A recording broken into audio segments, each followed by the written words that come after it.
हमसे जुड़े रहने के लिए हमारे channel Arun Kumar Shukla science tech को सब्सक्राइब करें। न्यू अपडेट्स पाने के लिए बेल को दबाएं और ग्रुप चैट और क्वेश्चन पूछने के लिए दिए गए नंबर पर मैसेज करें।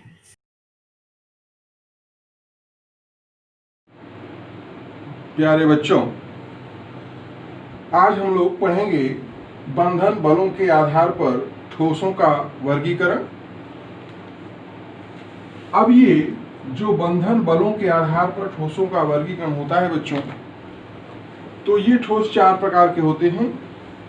पहला है आयनिक ठोस, दूसरा है सहसंयोजक या नेटवर्क ठोस, तीसरा है बच्चों आणविक ठोस और चौथा है धात्विक ठोस। तो ये चार प्रकार के ठोसों का अध्ययन हम यहाँ करेंगे। अब बच्चों, जो आयनिक ठोस होते हैं वो उनकी क्या कैरेक्टरिस्टिक्स होती है, इसके एग्जाम्पल जैसे हैं sodium chloride, potassium bromide, calcium fluoride, sodium hydroxide, magnesium oxide, calcium chloride आदि। ये सभी आयनिक यौगिक हैं और ये आयनिक ठोस हैं। इनमें केवल आयन्स उपस्थित होते हैं। ये जो ठोस हैं इनमें आयन्स होते हैं, एक धनायन और ऋणायन। धनायन और ऋणायन के मध्य प्रबल आकर्षण बल कार्य करता है। इनके गलनांक और क्वथनांक उच्च होते हैं। ठोस अवस्था में विद्युत के कुचालक होते हैं, किंतु गलित या घुलित अवस्था में विलयन में ये विद्युत के सुचालक होते हैं। क्योंकि गलित या घुलित अवस्था में इनके आयन स्वतंत्र गति करते हैं और चूंकि विद्युत का प्रवाह आयनों के गति के कारण ही होता है। ये कठोर, भंगुर तथा विद्युत उदासीन होते हैं। यानी ये ठोस अवस्था में जब यौगिक के रूप में होते हैं तो विद्युत उदासीन होते हैं, ठोस होते हैं, कठोर होते हैं और भंगुर होते हैं। भंगुर का मतलब हथौड़े से पीटने पर ये टूट जाते हैं। यहाँ पर बच्चों दो एग्जाम्पल हमने दिया है कि जैसे सोडियम क्लोराइड की जो आकृति होती है वो घनाकार होती है। प्रत्येक आयन की सहसंयोजन संख्या 6 होती है, यानी इसमें सोडियम आयन 6 क्लोराइड आयनों से और प्रत्येक क्लोराइड आयन 6 सोडियम आयनों से घिरा होता है। दूसरा एग्जाम्पल है सीजियम क्लोराइड। सीजियम क्लोराइड अंतः केंद्रित घनी होता है बच्चों। इसमें प्रत्येक आयन की कोऑर्डिनेशन नंबर या उपसंयोजन संख्या 8 होती है, यानी सीजियम क्लोराइड में प्रत्येक क्लोराइड आयन 8 सीजियम आयनों से और प्रत्येक सीजियम आयन 8 क्लोराइड आयनों से घिरा होता है। तो ये बच्चों आयनिक ठोस के बारे में जानकारी रही।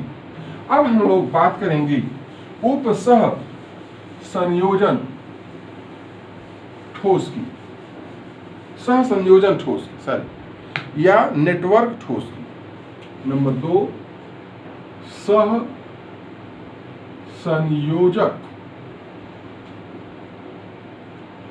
ठोस या इसको बच्चों हम लोग कहते हैं नेटवर्क ठोस। यह कोवैलेंट सॉलिड है या नेटवर्क सॉलिड है। अब बच्चों जो सहसंयोजक ठोस होते हैं उनमें उदासीन परमाणु विद्यमान होते हैं। क्या होते हैं बच्चों? ये उदासीन परमाणुओं से बना होता है और परमाणुओं के मध्य सह संयोजक बंध होता है। ध्यान देना, यानी यहां पर जो परमाणु होते हैं बच्चों वो किससे बने होते हैं? सहसंयोजक बंधों के द्वारा जुड़े होते हैं। इन्हें विशाल अणु भी कहते हैं। इन्हें विशाल अणु या बृहद अणु भी कहते हैं। ये जॉइंट मॉलिक्यूल बनाते हैं बच्चों। जब ये कई परमाणु सहसंयोजक बंध द्वारा जुड़ते हैं, विशाल अणु बनाते हैं और एक नेटवर्क की संरचना बनाते हैं, यानी नेटवर्क बनाते हैं। नेटवर्क बनाते हैं। इसीलिए इनको हम लोग नेटवर्क ठोस भी कहते हैं। क्या कहते हैं? नेटवर्क ठोस कहते हैं। एक चीज और ध्यान रखना है कि जो सहसंयोजी बंध होता है बच्चों, वे दिशात्मक प्रकृति के होते हैं। किस प्रकृति के होते हैं? दिशात्मक प्रकृति के होते हैं। तो इस आधार पर ये द्विविमीय या त्रिविमीय संरचना बनाते हैं। ध्यान देना है, चूंकि सहसंयोजक बंध दिशात्मक होता है, इसीलिए ये द्विविमीय या त्रिविमीय संरचना बनाते हैं। इसमें बच्चों जब अधिक संख्या में सहसंयोजक बंध होता है, इनका नेटवर्क बन जाता है, तो इनका गलनांक उच्च होता है। तो नेटवर्क जो ठोस होते हैं, ठोसों के गलनांक उच्च होते हैं। ध्यान देना है, जब नेटवर्क बना लेंगे तो इनका गलनांक क्या हो जाएगा बच्चों? उच्च होते हैं। ऐसे ठोस अत्यधिक कठोर तथा भंगुर होते हैं। ये कठोर तथा भंगुर होते हैं। ध्यान देना, क्यों भंगुर होते हैं, क्यों कठोर होते हैं? क्योंकि जब नेटवर्क बना लेंगे तो नेटवर्क के कारण इनका जो गलनांक भी उच्च हो जाता है और ये कठोर तथा भंगुर हो जाते हैं। इनमें बच्चों जैसे हीरा है, डायमंड, ग्रेफाइट है। तो हीरा तो आप लोग जानते हैं, ग्रेफाइट भी जानते हैं। ये किसका है? ये कार्बन के अपर रूप है। उसी तरह बच्चों सिलिकॉन कार्बाइड है, सिलिकॉन कार्बाइड SiC। ये सिलिकॉन कार्बाइड कठोर पदार्थ होता है। बोरा जोन है, बोरा जोन Bn, यह भी सहसंयोजक नेटवर्क ठोस के रूप में होता है। तो ये सभी सहसंयोजक ठोस है। तो हीरा, ग्रेफाइट, सिलिकॉन कार्बाइड, बोराजोन आदि ये सभी क्या है बच्चों? सहसंयोजक ठोस होते हैं। अब आप जानते हो कि हीरा कैसा होता है? हीरा बच्चों चतुष्फलकीय व्यवस्था में व्यवस्थित होता है। इसमें कार्बन के जो परमाणु होते हैं वह समचतुष्फलक व्यवस्था में व्यवस्थित होते हैं। इस तरह से तो ये जो व्यवस्था होती है इसको समचतुष्फलक कहते हैं। लेकिन जो ग्रेफाइट होता है उसमें कार्बन इस तरह से परतीय व्यवस्था में व्यवस्थित होते हैं। किस व्यवस्था में? परतीय व्यवस्था में, इस तरह से। तो ये जो आपका है हीरा, ये चतुष्फलकीय व्यवस्था में होता है, और जो ग्रेफाइट है वह परतीय व्यवस्था में होता है। परतीय, layer by layer, one layer, जैसे इसका एक लेयर हो गया, फिर एक लेयर, ऐसे लेयर के ऊपर लेयर व्यवस्था। तो लेयर व्यवस्था होने के कारण, परतीय व्यवस्था होने के कारण ये मुलायम होता है, लेकिन ये हीरा कठोर होता है। मुलायम होने के कारण ही ग्रेफाइट का उपयोग पेंसिल बनाने में और स्नेहक के रूप में करते हैं। हीरा जो होता है बच्चों, ये विद्युत का कुचालक होता है, जबकि ग्रेफाइट विद्युत का सुचालक होता है। जो हीरा होता है इसमें कार्बन के जो चारों इलेक्ट्रॉन होते हैं वो बंधे होते हैं, कोई इलेक्ट्रॉन स्वतंत्र नहीं होता। लेकिन इसमें बच्चों 1, 2, 3 केवल 3 इलेक्ट्रॉन बंध में भाग लेते हैं, चौथा इलेक्ट्रॉन स्वतंत्र होता है। तो वो चौथा इलेक्ट्रॉन इसको सुचालक बनाने का कार्य करता है। बात समझ में आ गई? अब हम लोग बात करेंगे बच्चों आणविक ठोस के बारे में। मॉलिक्यूलर ठोस क्या होते हैं?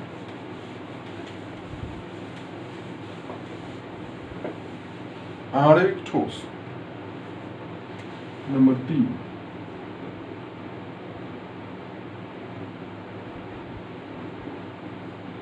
आणविक ठोस। अब बच्चों सल्फर है S8, फास्फोरस है जैसे P4, ठोस कार्बन डाइऑक्साइड है, ठोस CO2 है। जैसे बच्चों ठोस मेथेन है, ठोस मेथेन है। अब ये सभी आणविक ठोस होते हैं। क्या होते हैं बच्चों? आणविक ठोस होते हैं। तो ये सभी आणविक ठोस कहलाते हैं। तो सल्फर S8, फास्फोरस P4, ठोस कार्बन डाइऑक्साइड, ठोस मेथेन, आयोडीन, ये सभी आणविक ठोस होते हैं। इनमें जो विविक्त अणु डिस्क्रीट मॉलिक्यूल उपस्थित होते हैं। विभिन्न अणु ठोस अवस्था में किसी भी बंध से नहीं जुड़े होते। ध्यान देना है, इसमें जो विभिन्न अणु होते हैं वे ठोस अवस्था में किसी भी बंध से जुड़े नहीं होते। आणविक ठोस में 3 वर्ग है बच्चों। एक तो है अध्रुवीय आणविक ठोस, नॉन पोलर मॉलिक्यूलर सॉलिड्स। दूसरा है बच्चों ध्रुवीय आणविक ठोस, जिसको हम लोग कहते हैं पोलर मॉलिक्यूलर सॉलिड। और तीसरा है बच्चों हाइड्रोजन आबंधित आणविक ठोस। तो ये आणविक ठोस कितने प्रकार के हो गए? अध्रुवीय आणविक ठोस, ध्रुवीय आणविक ठोस और हाइड्रोजन आबंधित आणविक ठोस। अब बच्चों अध्रुवीय में क्या होता है? अध्रुवीय में ऐसे ठोस आते हैं जिनमें अवयवी कण या तो उदासीन परमाणु होते हैं या अध्रुवीय अणु होते हैं। ये परमाणु तथा अणु दुर्बल परिक्षेपण बलों या लंदन बलों के द्वारा एक दूसरे से बंधे होते हैं। ऐसे जो ठोस होते हैं वो मुलायम होते हैं। इनके गलनांक व क्वथनांक कम होते हैं। ये विद्युत के कुचालक होते हैं। दुर्बल अंतराणु बलों के कारण ये सामान्य परिस्थितियों में द्रव या गैस होते हैं। जैसे बच्चों इसमें आ जाएगा हीलियम, नियान, आर्गन, ये सभी अक्रिय गैसें हैं बच्चों। जैसे हाइड्रोजन, क्लोरीन, फास्फोरस। अब ये हाइड्रोजन, क्लोरीन, फास्फोरस, मेथेन आदि अगर ये ठोस अवस्था में हैं तो ये कैसे ठोस कहलाएंगे? अध्रुवीय, क्योंकि इनमें पोलर नहीं होता, ध्रुव नहीं होता, ध्रुव नहीं होता। लेकिन जो ध्रुवीय होते हैं बच्चों, ध्रुवीय आणविक ठोस, इनमें धन और ऋण ध्रुव होते हैं, यानी इनके कण ध्रुवीय होते हैं। जैसे HCl ठोस अवस्था में, सल्फर डाइऑक्साइड ठोस अवस्था में। तो अगर ये HCl सल्फर डाइऑक्साइड है तो ये ध्रुवीय आणविक ठोस कहलाते हैं। इनमें बच्चों ध्रुवीय सहसंयोजक बंध उपस्थित होता है। क्या होता है? पोलर कोवैलेंट बॉन्ड होता है। इनके अणु अपेक्षाकृत प्रबल द्विध्रुव आकर्षण बलों के द्वारा एक दूसरे से बंधे होते हैं। इनमें क्या देखा आपने कि ये सहसंयोजक बलों के द्वारा यानी परिक्षेपण बल और लंदन फोर्स के द्वारा बंधे होते हैं। इनके अणु होते तो ये सहसंयोजक है, लेकिन इनके जो अणु हैं वो किसके द्वारा बंधे होते हैं? एक दूसरे से, लंदन या परिक्षेपण। लेकिन यहाँ क्या होता है? इस ध्रुवी में इनके जो अणु होते हैं वह द्विध्रुव आकर्षण बलों के द्वारा बंधे होते हैं। ये ठोस नर्म होते हैं तथा विद्युत के कुचालक होते हैं। इनके गलनांक अध्रुवीय आणविक ठोसों की अपेक्षा अधिक होते हैं। ये सामान्य और ताप व दाब पर समानांतर द्रव अथवा गैस अवस्था में होते हैं। अब हम लोग हाइड्रोजन आबंधित ठोस के बारे में पढ़ें। जैसे बच्चों HF है, जैसे H2O है, जैसे अमोनिया है, अगर ये ठोस अवस्था में होते हैं तब ये हाइड्रोजन बंधों के द्वारा इनमें जुड़ाव होता है। HF, H2O, अमोनिया मॉलिक्यूल एक दूसरे से अणु हाइड्रोजन बंधों के द्वारा जुड़े होते हैं और इनमें जो हाइड्रोजन आबंध होता है वह कैसा होता है? अंतर आणविक हाइड्रोजन बंध होता है। अंतर आणविक हाइड्रोजन बंध के द्वारा बंधे होते हैं। तो इनमें एक अंतर आणविक आकर्षण बल कार्य करता है। हाइड्रोजन बंधों के कारण ये ठोस नर्म होते हैं तथा विद्युत के कुचालक होते हैं। इनके गलनांक और क्वथनांक ध्रुवीय तथा अध्रुवीय आणविक ठोसों से अधिक होते हैं। ये वाष्पशील द्रव अथवा नर्म ठोस के रूप में पाए जाते हैं। जैसे बच्चों बर्फ, बर्फ क्या है? एक नर्म ठोस है। तो इस तरह से आपने देखा कि आणविक ठोस कितने प्रकार के हो गए? अध्रुवीय आणविक ठोस, ध्रुवीय आणविक ठोस और हाइड्रोजन आबंधित आणविक ठोस। अब हम लोग चौथे की बात करेंगे जिसको हम लोग कहते हैं धात्विक ठोस, मेटेलिक ठोस। कौन सा ठोस? धात्विक ठोस या मेटेलिक ठोस। नंबर 4 धात्विक ठोस या इसको हम लोग मेटेलिक सॉलिड्स भी कहते हैं। अब बच्चों जैसा कि नाम है कि ये मेटेलिक ठोस है, धात्विक ठोस है, तो धात्विक ठोस में धातु आयन, जैसे ये है धातु M, अब ये बनाता है Mn+ और ये इलेक्ट्रॉनिकल। तो ये धातु परमाणु है और ये क्या है? धातु आयन है। तो जो मेटेलिक ठोस होते हैं, धात्विक ठोस होते हैं, इनमें जो धातु परमाणु धातु बंधों द्वारा बंधे होते हैं। अब ये जो धातु क्रिस्टल होता है इसमें धातु आयन तथा मुक्त इलेक्ट्रॉन उपस्थित होते हैं। ये धातु आयन हो गया और ये मुक्त इलेक्ट्रॉन उपस्थित होते हैं। तो ये धनायन धातु परमाणु के संयोजी कोष में से इलेक्ट्रॉन निकलने पर प्राप्त होता है। तो धातु आयन कैसे बनता है? जब धातु परमाणु के संयोजी कोष में से इलेक्ट्रॉन निकल जाते हैं। अब ये जो धातु आयन को केर्नल कहते हैं। ये धातु आयन जो होता है इसको क्या बोलते हैं? केर्नल। क्या बोलते हैं? केर्नल बोलते हैं। तो केर्नल कहते हैं। अब केर्नल पर उपस्थित जो धनावेश का मान होता है बच्चों, वो त्याग किए गए या त्यागे गए संयोजी इलेक्ट्रॉन की संख्या के बराबर होता है। इस प्रकार जो प्रत्येक धातु होता है उसमें दो अवयव उपस्थित हो गए। पहला ये गतिशील इलेक्ट्रॉन जो गति कर रहा है और दूसरा धनावेशित आयन या केर्नल। जो इलेक्ट्रॉन पृथक हो जाते हैं उनकी स्थिति निश्चित नहीं होती। ये इलेक्ट्रॉन बच्चों गतिशील होते हैं। क्या होते हैं बच्चों? गतिशील होते हैं तथा संपूर्ण क्रिस्टल में फैले रहते हैं। ये इलेक्ट्रॉन संपूर्ण क्रिस्टल में फैले रहते हैं। तो धात्विक क्रिस्टल में इलेक्ट्रॉन धनावेशित आयन के चारों तरफ उपस्थित होते हैं, जिसे इलेक्ट्रॉन सागर कहते हैं या इलेक्ट्रॉन गैस कहते हैं। तो ये केर्नल कहाँ होता है? इलेक्ट्रॉन सागर में स्थित होता है। इलेक्ट्रॉन समुद्र का निर्माण धातु परमाणुओं में से जो निष्कासित इलेक्ट्रॉन होते हैं बच्चों, उन्हीं के द्वारा होता है। तो धात्विक ठोस क्या होते हैं? वह बल, धात्विक बंध क्या होता है, यानी कि धात्विक ठोसों में कार्य करने वाला जो धात्विक बल क्या होता है? वह बल जो किसी धातु आयन को अनेक इलेक्ट्रॉनों से बांधे रहता है, धात्विक बंध कहलाता है। तो इसमें जो धातु आयन होते हैं वो इलेक्ट्रॉनों के समुद्र में रहते हैं और इलेक्ट्रॉन और उस धातु आयन के मध्य जो बल कार्य करता है उसे हम लोग धात्विक बंध कहते हैं।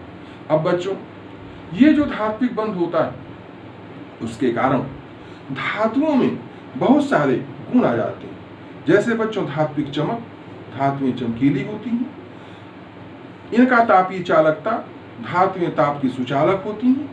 वैद्युत चालकता धातुएं विद्युत की भी सुचालक होती हैं। धातुएं आघात वर्धनी तथा तन्य होती हैं, यानी धातुओं को पीटने पर फैल जाती हैं और खींचने पर उनके तार बनाए जा सकते हैं। तो ये सारे गुण इन जो धात्विक ठोस के बारे में है, धातु के बारे में है, वह इस आधार पर इनकी व्याख्या की जा सकती है। तो इस प्रकार बच्चों आज आप लोगों ने पढ़ा कि बंधन बलों के आधार पर ठोस कितने प्रकार के होते हैं। तो ठोस 4 प्रकार के होते हैं। कौन कौन हमने बताया? पहला ठोस बताया हम लोगों ने, कौन सा ठोस? आणविक ठोस, आयनिक ठोस, सहसंयोजक ठोस, और चौथा हमने क्या बताया? धात्विक ठोस। तो 4 प्रकार के ठोसों के बारे में हम लोगों ने जानकारी प्राप्त की। ठीक है, धन्यवाद।